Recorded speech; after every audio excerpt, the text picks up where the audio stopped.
Hello and welcome back to my channel. Today I'm going to show you how to make this small pergola and you can grow 4 items inside, and yeah, this is what it looks like. Let's get into the tutorial. So it's fairly simple. You need 4 garden plots and you're going to place one and then leave like a 2-block gap between. Make sure it all lines up like so.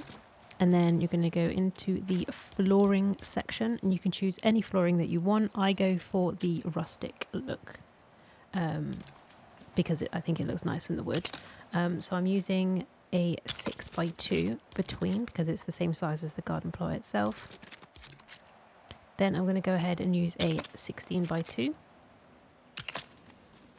And you can see kind of how that lines up quite nicely. Back in with some more 6x2s just to fill the space. And then we're going to go along the edge with these 6x2s again. And we're just going to snap these in. I made a little mistake there. What you should do is use the longer piece on this end, which is the 16. But I've gone in with 2 4s here. So as long as they line up, you can use whatever size flooring you want. Up next, you want to go to the pillars. And the one that I like to use is called the rustic pillar, and it's kind of missing like a little corner. And I have those gaps facing inwards. You'll see why in a moment.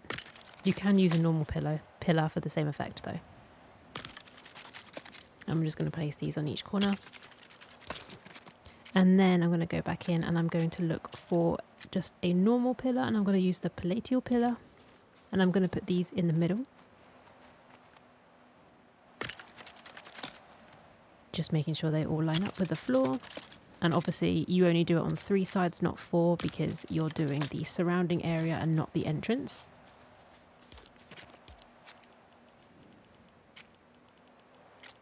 I'm then going to go in with the plank railing.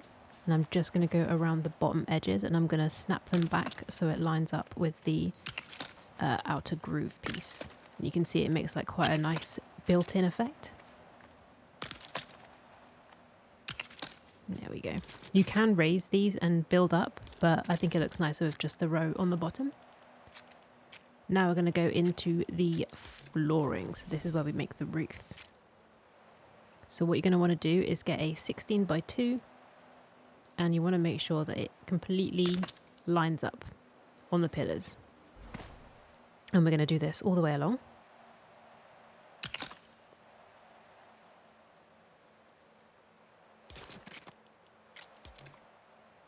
You're then going to get the 6x2 and you're going to put that on the edges.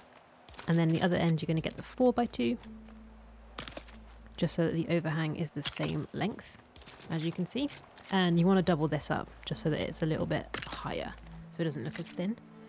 Rotate all the pieces, mix and match it, and it will give a different wood effect.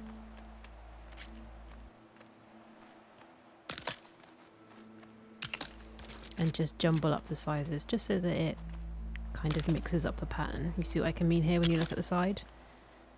It doesn't look the same. And that's what you want.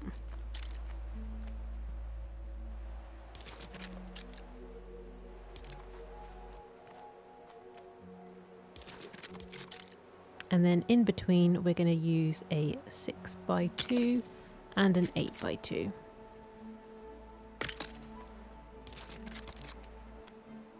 I'm just going to snap these on. Look at that.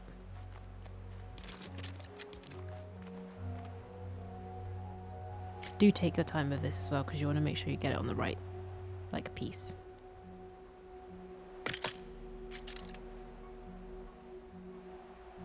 There we go. And then 2 6x2s, bottom and then top.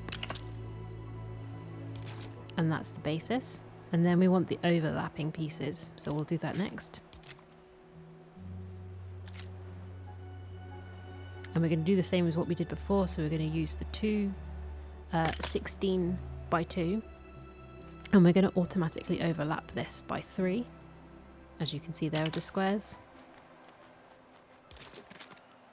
This just means we only need to add on to the back. And I'm going to use a 8x2 and then a 6x2.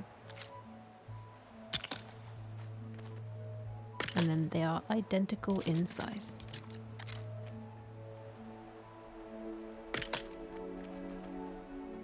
Perfect. And then we're just going to stack these up in 2 height again.